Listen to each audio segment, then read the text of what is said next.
Hi everyone, it's a new month and you know what that means. It's time for Spellbinder's new release for the clubs of the month. So are you ready for a sweet Easter surprise? These sweet cards feature the large die of the month Floral Bunny Basket and also the new 3D Embossing Folder Easter Egg Hunt. So much fun to work with. I'll start off by embossing my backgrounds. I'll be applying positively saturated inks to the flat side of the embossing folder. For this pretty lemony panel, I'll be using Peachy. And once it's got good coverage of ink, I'll close it and put it through the die cutter. I'm going to be applying a second coat of ink. When I open up the embossing folder, I'm careful I hold that panel in place so it does not shift. And there we go, you can really see how the design is enhanced. For the soft pink panel, I'll be applying Cheeky. This ink was applied 2 times just like the previous panel. And for the dark coral panel, I'll be inking it up with Pucker. Though I'm careful to not let that panel shift off of that raised embossed image, if it does, it can just be moved around and it will lock into position. I like to emboss my panels oversized so I can choose the area that I cut down. They were trimmed to A2 size, 4 1/4 by 5 1/2 inches. I'm going to put the cute little bunnies together next. There are 2 separate dies and each one produces multiple die cuts. The first thing I'm going to do is put the feet together so I don't lose any of those tiny bits and pieces. The foot with the detail cuts is adhered to the background die cut. And there is a right and a left foot. There are some minor differences, so I'm careful to align it to the correct background foot. And this is the point where I discovered that. And then it was smooth sailing from here in out. Now for all the cute little details. When managing little tiny die cuts, I like to use a jewel picker. In addition to that, my newest tool of choice is the Misty Precision Glue Press. This is a great tool that allows you to depress the glue, giving you control over the amount that comes out. It worked out perfectly for me because it coordinates with my favorite brand of glue, Nuvo Adhesive.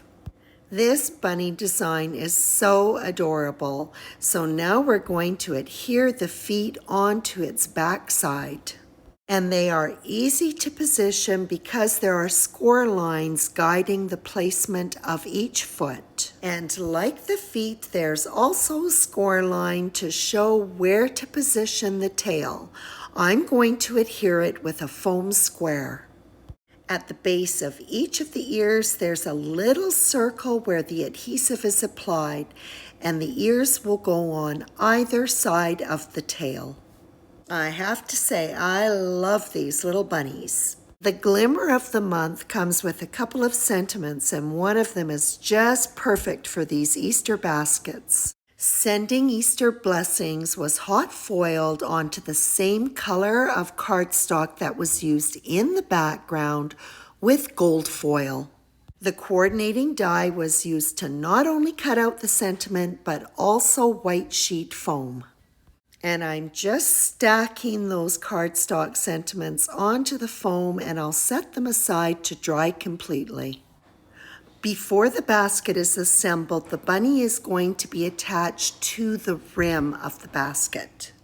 Keeping this die cut curved side up, it is slipped into the slits that are beside the bunny legs.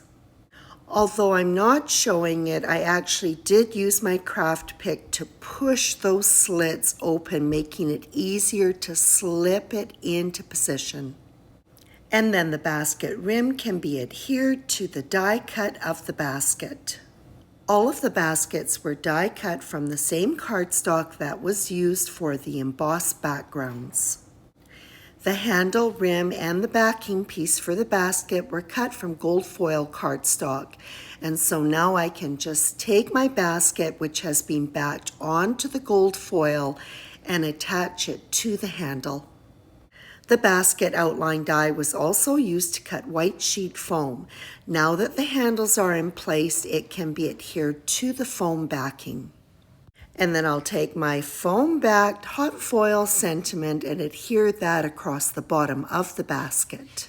The die set comes with tulips, bluebells, and some beautiful leaves. Everything is easily assembled. The little bluebells are attached to the stems on the end of each of those little tendrils. The tulips are layered. I've die cut them from both soft pink and pale yellow cardstock. The larger layer is adhered first to the main body of the tulip, followed by the smaller one. Then the tulip head is attached to the top of the stem. I love all the pretty etched details on these flowers. To brighten up the high area of the design, I decided to apply some white pigment ink. I really like this ink by Simon Says Stamp. It has good coverage and is a bright white. I set it aside to dry for a few minutes, and then these 4 1/4 inch by 5 1/2 inch panels are adhered to A2 size top folding card bases.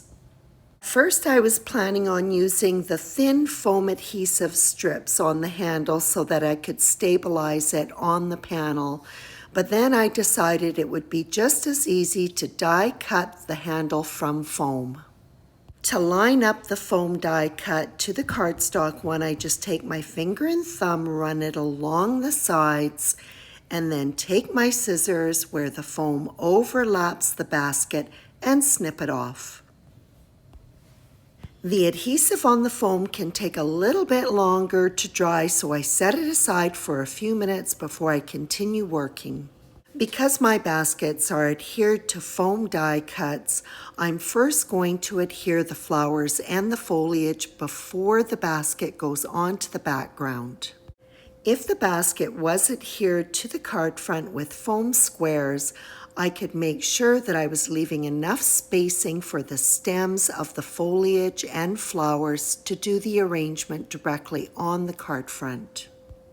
To keep everything stable, especially where the tulip heads are in the open area, I do overlap them slightly and then tack them together with adhesive. After I have the 3 tulips in place, then I can go ahead and start adding in the pretty tulip leaves. As I build this floral arrangement, every place it crisscrosses with another element, I'll just add a little dot of glue to tack everything together. The die set comes with 3 different sizes of leaves. I'm putting the smallest one in now. The final leaf will overlap the handle and be slipped in behind the tulip head. I wasn't sure if I was going to use the bluebells, and after the fact, I took the upright branch and tucked it in. Because the basket is being adhered to a background that is not smooth, I want there to have as much contact with the adhesive as I can, so as I apply it, I make sure that it has good coverage. A couple of large foam squares are placed on the back of the tulips, and then the basket is adhered to the card front. I pop my MISTI on top for a few minutes until that glue is set up. And there you go, 3 cute Easter cards ready for the mail. I hope you enjoyed this video as much as I enjoyed putting these sweet Easter cards together. Spellbinder's Large Die of the Month Floral Bunny Basket is a sweet combination of beautiful and adorable. And it is a perfect match with the 3D Embossing Folder of the Month Easter Egg Hunt. Thank you for joining me, and as always, I appreciate your visit.